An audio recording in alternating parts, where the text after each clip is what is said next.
Hello and welcome to Guns and Gear. Man, is it a hot day. I'm escaping some yard work and coming in the house and enjoying some air conditioning. And I thought I'd make a video. You know, I got to thinking, I've been making some videos about folks who are preparing for some sort of a long-term event, some type of a SHTF or Mad Max scenario type of event. And I've engaged in quite a bit of the mental exercise trying to fathom, you know, these scenarios and what might be needed. And of course, I'm going to think about these things in the world of firearms and firearm topics, because that's what this channel's about. And so I wanted to make a video sharing some of what I have observed as far as foreign military surplus rifles. Okay. Now, for the most part, I want to tell you that I think that the rifles that we have seen become available here in the United States that were foreign surplus military are outstanding rifles, and they represent a very affordable option for people to arm themselves. But I do want to share an observation, and that is, in most cases you see a trend. You'll see a trend that I've seen played out several times with these firearms, and I want to caution you on your decision. If you are choosing this one of these rifles to be your main defensive rifle, then understand that their availability, the parts for them, and the ammunition for them many times is not sustainable. Okay, it doesn't last. All right, or at least not in the form that you see it today. I'll give you some examples, and here's one of my favorite examples right here. This happens to be a British Lee Enfield rifle, and it's an outstanding design. There's several different variations of the rifle, but most of them you see are chambered in .303 British. Okay, and there was a period of time 20 plus years ago that any gun shop I went into had a supply of these rifles, and they also had a huge supply of surplus ammunition. Very affordable prices on both the ammunition and the rifles. I paid less than $100 for this rifle, and I bought ammunition in little cardboard boxes. I believe it was 50 rounds in a box, but at any rate, it was only a few bucks. It was like $5-6 for 50 rounds of .303 British. And for several years, you know, many of these gun shops had a supply of both rifles and the ammunition. And then it kind of sort of dried up, right? I look at this rifle today and it's still an outstanding rifle. But finding ammunition for it here in the southern U.S. is a little bit difficult.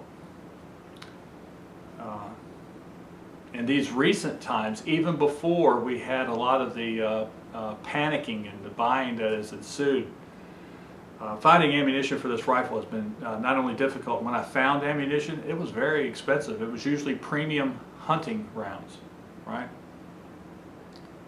And maybe that's something that you can learn a lesson from, because we've seen this happen with many similar rifles. Outstanding rifles like the Mauser and all the different variations, the K98 and so forth. They're excellent rifles. And the one that I bought, I barely paid $100 for. And the 8x57 millimeter ammunition, very difficult to find. For several years, for many years, very difficult to find. And the ammunition I find is not military surplus so much as it is premium hunting rounds. And these days and times, you can spend $30, $40 for a box of 20 to put things into perspective. Okay. The same with other rifles. I have a Schmidt & Rubin, which is a Swiss military rifle, and I have its predecessor, the K31. Outstanding rifles. ammunition is very, very difficult to find in quantity, and affordability becomes an issue, right? So why am I telling you all this? You know it. I'm going to talk about the Mosin Nagant, right? Mosin Nagant is a very rugged, serviceable rifle.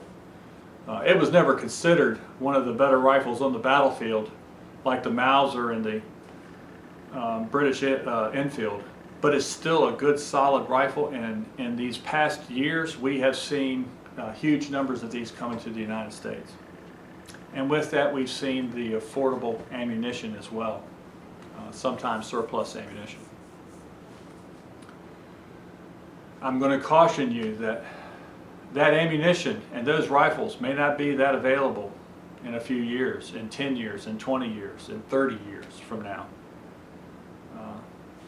I would predict that the ammunition for this rifle is going to be that very similar to the .303 British, to the 8x57 millimeter Mauser. Ammunition will be available, not in huge quantities. It'll be very expensive, premium hunting rounds. So keep that in mind.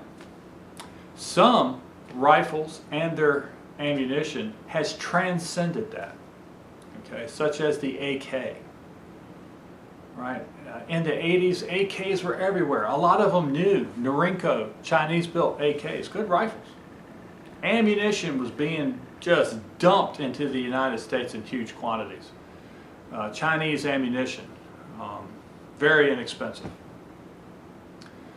The AK has been able to weather legislation, right? George Bush, the dad, put legislation in 1990 that included an assault weapons ban on importation. And because of the demand of the AK, American manufacturers began to make the parts necessary to take the AK kits and manufacture them in compliance with the law. That 7.62 by 39 ammunition again has transcended. And we have had a relatively good supply of that ammunition from the 80s to today. Of course, events can come about that makes all ammunition in short supply, but the 7.62 by 39 has done pretty well. And maybe that's something that you need to think about. Guys, I don't think that the Mosin Nagant is going to transcend like the AK did.